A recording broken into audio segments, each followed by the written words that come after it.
हिमाचल प्रदेश के कांगड़ा जिले के रहने वाली हमारे एक सब्सक्राइबर सोनाली बताती हैं कि ये पिछले 5 साल से एक लड़के के साथ रिलेशनशिप में है। इन दोनों ने साथ में स्कूलिंग की थी और 12th खत्म करने के बाद जो ये लड़का था इसका सिलेक्शन अग्निवीर में हो जाता है। वो तो अपने आर्मी ट्रेनिंग के लिए बाहर चले जाते हैं, पर सोनाली यहाँ एकदम अकेले पड़ चुकी थी। इनका अपने बॉयफ्रेंड से फोन पर बात करने का बड़ा मन होता, पर सोनाली के घर पर कुछ ऐसा हो रखा था जिसकी वजह से इनकी फैमिली ने सोनाली का फोन छीन लिया था। अब इनकी तड़प दिन पे दिन बढ़ती जा रही थी और इसी बीच इनका बॉयफ्रेंड 6 महीने की ट्रेनिंग कंप्लीट करके इनसे मिलने वापस कांगड़ा आता है। और भाई साहब, यहीं से एक ऐसा भयानक चैप्टर अनफोल्ड होने वाला था जिसकी हम और आप कल्पना भी नहीं कर सकते।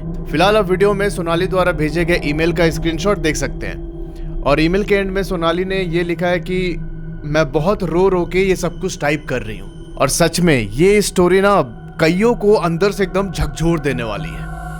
ध्यान से सुनिएगा एकदम। सोनाली लिखती हैं कि इनका घर कांगड़ा जिले के पास ही एक गांव में पड़ता है और जो इनका बॉयफ्रेंड है निशांत, वो सोनाली के घर से सिर्फ 1 किलोमीटर दूर रहता था और यहाँ पर उसकी नानी का घर है। इन लोगों ने साथ में स्कूलिंग की थी और जो निशांत था वो सोनाली से 1 साल सीनियर रहा स्कूल में। अब इसी बीच इनका अफेयर शुरू होता है और फिर जो निशांत था इसने 12th कंप्लीट करने के बाद 1 साल ड्रॉप ले लिया जेई के लिए, IIT जेई की प्रिपरेशन के लिए। अब उस 1 साल के ड्रॉप में हुआ ये कि सोनाली ने भी 12th पास किया और अब ये दोनों सेम लेवल पर आ चुके थे। मतलब वो जो एज गैप चल रहा था स्कूल में वो बराबर हो चुका है। अब जब 1 साल जेई की प्रिपरेशन करने के बाद भी निशांत का एग्जाम क्लियर नहीं हुआ, तब इन दोनों ने डिसाइड किया कि ठीक है, एक काम करते हैं, दोनों साथ में बीएससी के लिए सेम कॉलेज में एडमिशन लेते हैं। अब इससे होगा ये कि साथ में हम टाइम भी स्पेंड कर पाएंगे। और साथ साथ निशांत ने प्लानिंग की थी कि मैं आर्मी एंट्रेंस एग्जाम लिखता रहूंगा और जैसे मेरा सिलेक्शन होगा मैं फिर चला जाऊंगा। अब सोनाली यहाँ बताती हैं कि मैं अपने मम्मी पापा की इकलौती संतान हूँ। मेरे घर पे मेरे दादा दादी, मम्मी और पापा हैं और मेरे पापा चंडीगढ़ में जॉब करते हैं। अब यहाँ सोनाली और निशांत ने एक साथ कॉलेज में एडमिशन लिया और एडमिशन लेने के 1 महीने के बाद ही निशांत का सिलेक्शन अग्निवीर में हो जाता है। भाई साहब, ये तो चला गया ट्रेनिंग करने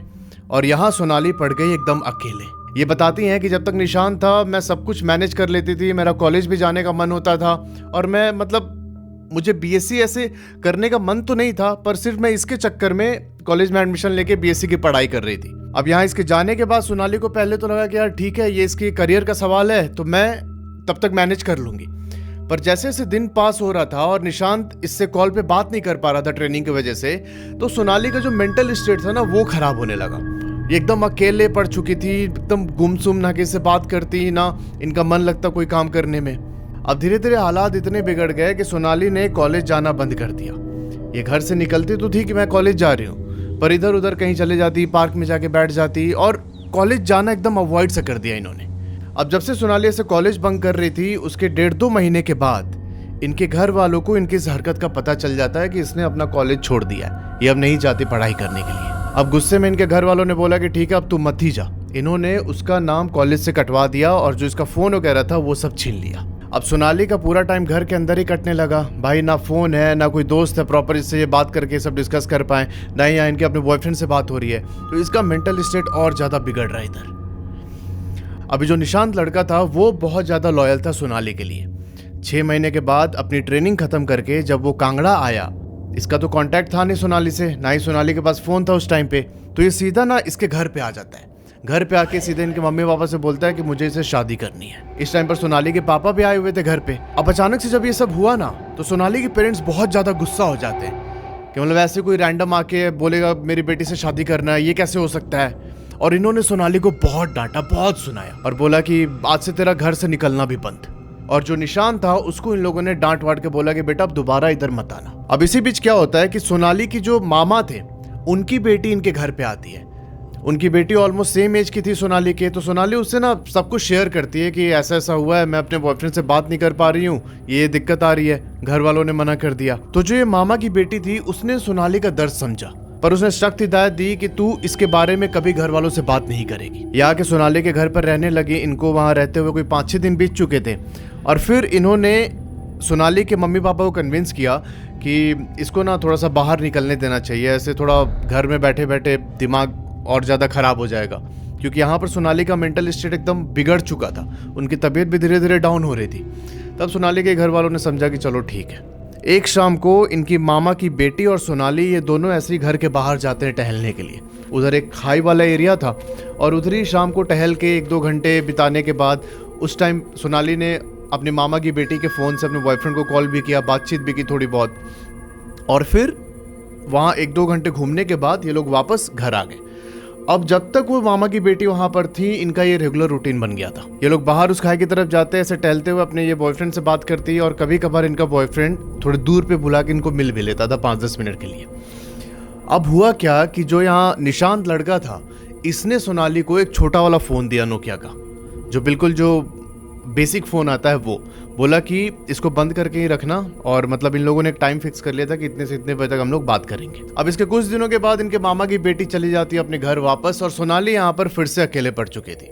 पर इस बार वो छोटा वाला फ़ोन इनका सहारा था। अच्छा, इस बीच जो सोनाली के घर वाले हैं, इन्होंने इसका एडमिशन बीए में करवा दिया था, कॉरेस्पॉन्डेंस। मतलब इनको कॉलेज नहीं जाना होता, सिर्फ एग्जाम देने के लिए अपीयर होना पड़ता है। अब धीरे धीरे टाइम पास हो रहा था, और इसी बीच सोनाली का एग्जाम नजदीक आता है। अब ये उस एग्जाम के चक्कर में अपने कमरे के अंदर पढ़ाई कर रही थी बैठ के, और इसी बीच शाम के बज जाते हैं 6। काफी टाइम से सोनाली रूम के अंदर बैठी थी, तो फिर इसने सोचा कि थोड़ी देर चल के बाहर हॉल में बैठते हैं। ये अपने कमरे से बाहर आके हॉल में बैठ के ऐसे अपना पढ़ाई करने लगी। हॉल में बैठे बैठे सोनाली को 2 घंटे बीत चुके थे, और रात के करीब 8:15 बजे के आसपास अचानक से इनको फील होता है ना कि जो इनके घर की सीढ़ी है, उस सीढ़ी से होते हुए कोई इंसान छत के ऊपर गया है। अभी यहाँ इनके दादा दादी अपने कमरे में थे, इनके मम्मी अपने कमरे में थी, सोनाली अकेले बैठी है हॉल में। अब जैसी सोनाली को ये रियलाइजेशन हुई, इसे लगा कि शायद कोई चोर ऊपर घुस गया है। एकदम जोर से अपनी मम्मी को आवाज लगाती है और बोलती है कि मम्मी, शायद ऊपर कोई गया है। अब यहाँ इनकी मम्मी सोनाली को लेके ऊपर छत की तरफ जाती है। अब ये लोग जैसी छत के ऊपर एंट्री लेते हैं, इनको ऐसा लगता है कि बिल्कुल एंड में ना कोई इंसान छत को फांद के नीचे कूदा है।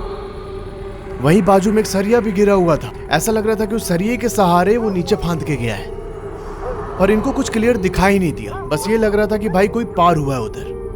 अभी यहाँ सोनाली की मम्मी बिल्कुल एंड तक जाती है ऐसे झांकने के लिए कि कौन है, पर इनको कोई दिखाई नहीं पड़ता। ये सोनाली को बोलती हैं कि मैं भी बिल्ली विल्ली होगी, तू अपना पढ़ाई पे ध्यान दे, क्योंकि ऑलरेडी अभी बॉयफ्रेंड वाला कांड हुआ था, तो ये लोग ऐसे ही चिढ़े हुए थे। तो सोनाली ने भी ज़्यादा कुछ आर्ग्यूमेंट नहीं किया, ये चुपचाप वापस नीचे आ गई अपने हॉल में पढ़ाई करने के लिए। अच्छा, एक चीज़ समझना कि जो इनके घर का वॉशरूम है वो पीछे साइड की तरफ है, और अगली शाम को जब सोनाली की मम्मी अपने वॉशरूम की तरफ जा रही थी, तो साइड में एक बड़ी सी जाली है जिसके आर पार दिखाई देता है। उस जाली वाले पोर्शन को पार करके इनको वॉशरूम के अंदर एंट्री लेना है।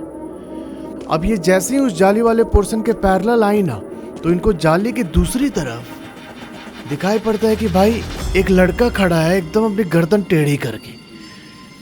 उसकी शक्ल बड़ी भयानक लग रही थी, और वो लगातार सोनाली की मम्मी को घूरे जा रहा था। अब जैसे इनकी मम्मी ने उसे देखा, वही चिल्ला दी जोर से एकदम। ये भाग के वापस हॉल में आती है और सोनाली को बुलाया, बोला कि तू सही बोल रही थी, कोई है जो हमारे घर के पीछे लग गया है। अब होता यह है कि इन सब बातों को इन्होंने सोनाली के पापा को नहीं बताया, उनके दादा दादी को नहीं बताया, क्योंकि ये लोग इन सब चीज़ों पे भरोसा नहीं करते थे। सोनाली की मम्मी को ऐसा लगा कि मैं पापा को बताऊंगी, वो चंडीगढ़ में फालतू में टेंशन लेंगे इस चीज़ की। तो ये क्या करती हैं कि जो सोनाली की बड़ी मम्मी थी, उनको फ़ोन करके बुलाती हैं घर पे। उनका घर भी बाजू में ही था।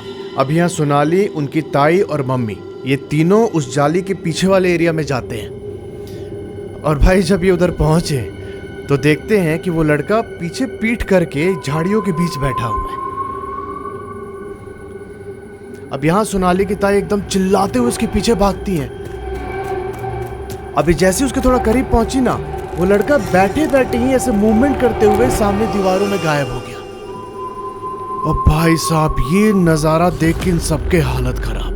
अब ये बात सोनाली ने अपने बॉयफ्रेंड को भी मैसेज करके बताया, पर उसका बॉयफ्रेंड बोलता है कि ऐसा कुछ नहीं होता, तेरी गलतफहमी है। और यहाँ अगले ही दिन से इनके घर के पीछे लगातार किसी के चलने की आवाज़ सुनाई देने लगी। सोनाली की मम्मी ने 1-2 बार और ताई जी और आसपास के जो लोग थे उनको बुलाया और ढूंढने की कोशिश की कि भाई कुछ छुप के तो नहीं बैठा है, पर इनको कोई भी नहीं मिलता। अब इसके बाद इनके घर वालों ने अपनी समस्या को इनके जो परिवार के पंडित थे उनसे डिस्कस किया। तब उन्होंने बोला कि कुछ लौंग मैं बनाता हूँ, मतलब कुछ मंत्र वंत्र पढ़ के लौंग बनाया और बोला कि इसको अपने घर के चारों कोनों पे रख दो। इन लोगों ने ठीक वैसे ही किया और इसके बाद धीरे धीरे जो उस लड़की की प्रेजेंस थी, जो पीछे इनको चलने वलने की आवाज आती थी, वो कम हो गई। पर यहाँ सोनाली बताती हैं कि घर के अंदर या उसके कंपाउंड में तो कुछ नहीं होता, पर जब भी मैं अपने घर से बाहर निकलती किसी भी काम के लिए तो मुझे ऐसा फील होता है कि कोई ना मेरे साथ साथ चल रहा है। मतलब हर समय मुझे लगता कि मेरे ऊपर किसी की नजर है। अब इसी बीच आता है जून 2025। इनके मम्मी पापा को किसी फैमिली फंक्शन में पार्टिसिपेट करने घर से बाहर जाना था 2 दिन के लिए। अब पहले तो इन्होंने सोनाली को बोला कि तू भी चल हमारे साथ, पर सोनाली यह मना कर देती है कि नहीं, अभी मेरे एग्जाम आने वाले कुछ दिन के बाद और मुझे पढ़ाई करनी है, मैं नहीं जाऊंगी। फिर उसकी मम्मी ने बोला कि ठीक है, एक काम कर, अगर नहीं जाएगी घर पे रहेगी तो जब रात को सोएगी ना तो तू दादा दादी के कमरे में सोना। इस बात के लिए सोनाली मना कर देती है कि मम्मी क्या मैं छोटी बच्ची थोड़ी हूँ, मुझे से पढ़ाई करना है, लाइट वाइट जला के कैसे दादा दादी को भी डिस्टर्ब होगा। तब इसके फैमिली वाले बोलते हैं कि ठीक है चल अपने हिसाब से देख लेना, और ये दोनों चले जाते हैं फैमिली फंक्शन अटेंड करने। अब यहाँ सोनाली ने पहले से ही अपने बॉयफ्रेंड के साथ प्लान बना रखा था कि जब मेरे मम्मी पापा जाएंगे तब हम साथ में थोड़ा टाइम स्पेंड करेंगे, बाहर चलेंगे घूमने फिरने के लिए। अब जिस दिन सोनाली के मम्मी पापा घर से निकले उसी रात को सोनाली भी अपने घर से निकल जाती है अपने बॉयफ्रेंड के साथ। इनके जो दादा दादी थे उनका सेपरेट कमरा था और वो लोग जल्दी खा पी के सो जाते हैं। सोनाली का बॉयफ्रेंड यहाँ कार लेके आया था और ये दोनों उसी कार में बैठ के ऐसे गेड़ी मारने निकल गए। अब ये बताती हैं कि जहाँ इनका घर है ना उससे 2 किलोमीटर दूर एक जगह पड़ती है चांबी। उस एरिया में एक बहुत ही शार्प टर्न है और वहीं पास में शमशान घाट भी बना हुआ है। अच्छा, जो वो शार्प टर्न है ना उसके नीचे बहुत गहरी खाई है। सोनाली लिखती हैं कि वो पूरा एरिया थोड़ा सा वैसा ही है, डार्क सा, मतलब वहाँ पर आए दिन पैरानॉर्मल इंसिडेंट्स होते रहते हैं। इनफैक्ट 6 साल पहले उसी खाई के अंदर पंजाब की एक लड़की को मार के फेंक दिया था कुछ लोगों ने। वो लड़की थी पंजाब की और यहाँ कांगड़ा में पढ़ाई कर रही थी। अब सोनाली बताती है कि मैं स्पिरिट्स, भूत प्रेत ये सब मानती तो हूँ, पर उतना स्ट्रॉन्ग फर्म बिलीव नहीं है मेरा, और जो मेरा बॉयफ्रेंड है उसको तो बिल्कुल ही बोगस बातें लगती हैं ये सब। अब ये दोनों कार में बैठ के उस चांबी वाले एरिया में पहुंचते हैं और वहां पर एक डाइवर्जन था जहां से 2 रोडें निकल रही थी। एक रोड जाती है धर्मशाला की तरफ और दूसरी रोड कांगड़ा की ओर। अब यहाँ निशांत अपनी गाड़ी धर्मशाला वाली रोड पर लेके चला जाता है और वहां कुछ दूर आगे जाने के बाद इसने एक जगह देख के गाड़ी रोक दी। अब गाड़ी रोक के ये दोनों ऐसे बात करने लगे और इसी बीच जो निशांत था ना ये सोनाली को ऐसे हक करता है, हक करके बोलता है कि प्लीज़ मुझे ऐसे छोड़ के कहीं मत जाना, मैं ऐसे रह नहीं पाऊंगा तेरे बिना। अब इस टाइम पर होता ये है कि जब उसने सोनाली को आगे से हक किया ना तब सोनाली को ऐसा फील हुआ कि उसी सेम टाइम पे पीछे से भी इसे किसी ने हक किया है। पर यह बात सोनाली अपने बॉयफ्रेंड को बताती नहीं है। इनको लगता है कि मैं अभी ऐसे बोलूंगी तो खुद परेशान हो जाएगा, तो इन्होंने उस चीज को इग्नोर कर दिया। अभी सोनाली लिखती हैं कि निशांत हम दोनों के लिए खाना भी ला रखा था और वहीं गाड़ी में अंदर बैठ के ये दोनों खाना खाने लगते हैं। अब जहां पर इनकी गाड़ी खड़ी थी उसके साइड में भी खाई है। अब ऐसे ही गाड़ी में बैठे बैठे सोनाली की नजर थोड़ी इधर उधर घूमती है और जहां इनकी गाड़ी खड़ी थी उसके ठीक ऑपोजिट साइड पर जो पहाड़ है उस पहाड़ के ऊपर सोनाली को एक 2.5-3 साल का बच्चा दिखाई दिया। इसने ध्यान से देखा तो पाया कि भाई वो बच्चा ना एकदम वाइट जैसे चमक रहा हो और वो धीरे धीरे पहाड़ पे ऊपर चढ़ रहा है। अब जब सोनाली एकदम फोकस करके उसकी ओर देखने लगी तो बताती हैं कि देखते ही देखते कुछ स्टेप उसने ऊपर लिए और फिर मेरे सामने से गायब हो गया। अब ये बात सोनाली ने अपने बॉयफ्रेंड को नहीं बताई। उसने बस इतना बोला कि सुनो मुझे यहाँ बहुत ठंड लग रही है, यहाँ से थोड़ा चलते हैं, आगे कहीं चल के बैठते हैं। यहाँ निशांत गाड़ी स्टार्ट करता है और उस जगह से कोई 1.5 किलोमीटर और आगे जाके गाड़ी पार्क कर दी। उसने बोला कि अब यहाँ पर बैठ के हम लोग खाना खा लेते हैं। अब सोनाली इस समय थोड़ा सा रिलैक्स हुई और फिर खाना खाने के लिए ये अपना हाथ आगे बढ़ाती हैं और तभी इनकी नज़र जो गाड़ी के अंदर मिरर होती है उस पर पड़ गई। भाई ये देखती है ना कि जिस बच्चे को इन्होंने पहाड़ चलते हुए स्पॉट किया था वो बच्चा ठीक इनके पीछे वाली सीट पर बैठा हुआ है। वो बताती हैं कि ये बच्चा था तो बहुत क्यूट सा, पर उसकी शक्ल ना बड़ी भयानक एकदम गुस्से वाली हो रखी थी। अब उसको देखते ही सोनाली एकदम जोर से चिल्ला पड़ी। अब जैसे ही चिल्लाई निशांत भी डर जाता है एकदम। अब सोनाली यहाँ निशांत को सब कुछ बताती है और भाई निशांत इससे पहले कि रिएक्ट करता सोनाली को ना अचानक से वॉमिटिंग हो जाती है। अब ये डोर खोल के उल्टी करती हैं। ये बताती हैं कि 2 बार तो उल्टी एकदम नॉर्मल हुई, पर जो तीसरी उल्टी हुई उसमें से एक ना जेली जैसा स्ट्रक्चर बाहर निकला। उस चीज को निशांत ने भी नोटिस किया और फिर उसने बोला कि मुझे ऐसा लग रहा है ना कि यहाँ पे रुकना ठीक नहीं है, मैं गाड़ी घुमाता हूँ, वापस चलते हैं। निशांत यहाँ गाड़ी टर्न करता है और फिर ये लोग घर की तरफ आने लगे।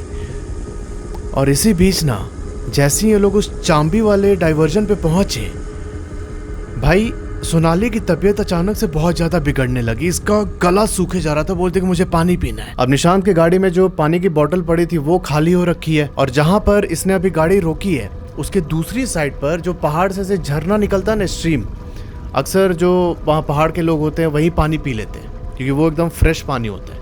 तो वो स्ट्रीम बह रहा था। तो निशांत बोलता है कि ठीक है तू बैठ गाड़ी में, मैं ये बोतल भर के आता हूँ। अब निशांत बोतल लेके गाड़ी से बाहर निकलता है और उस पानी वाले स्ट्रीम की तरफ जाने लगता है। सोनाली यहाँ गाड़ी के अंदर बैठी है। अब इसी भी सोनाली की नज़र दोबारा से सामने वाले मिरर पे पड़ी और भाई ये देखती हैं कि इनके पीछे वाली सीट पे जो ड्राइवर के बिल्कुल बैक साइड वाला पोर्शन है वहाँ पर एक आदमी बैठा हुआ है और उसकी एक आंख नहीं थी, चेहरा भी आधा जला हुआ और वो बहुत एक लस्टफुल नज़र से सोनाली को देख रहा था।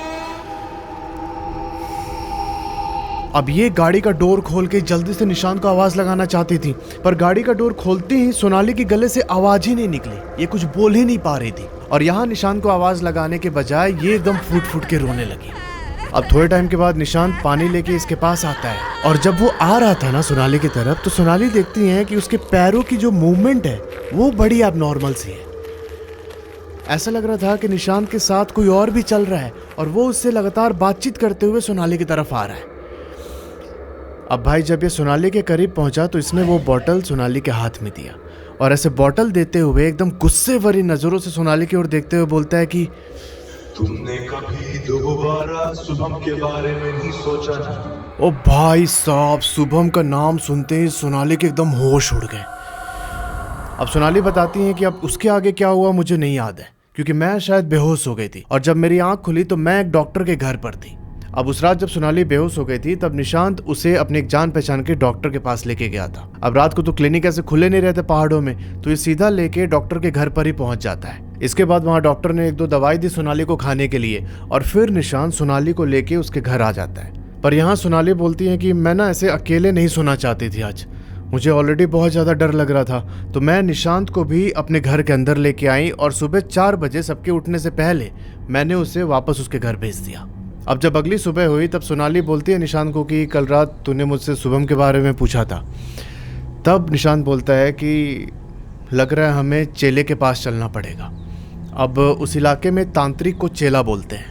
अब जैसे मैंने बताया था कि इसके पेरेंट्स बाहर गए हुए थे फंक्शन में, एक रात तो निकल चुकी थी, एक रात और था इनके पास सिर्फ। अगली सुबह इनके पेरेंट्स वापस आ जाने वाले थे, फिर ये सब पॉसिबल नहीं हो पाता। अब यहाँ निशांत अपने किसी कॉन्टैक्ट के थ्रू एक तांत्रिक के बारे में पता लगाता है जो इनके घर से 30 किलोमीटर दूर था। अब होता क्या है कि जो उस तांत्रिक तक पहुंचने का रास्ता था, उस पूरे रास्ते जो वो एक आंख वाला आदमी था वो सोनाली को थोड़े थोड़े टाइम पे दिखाई देता।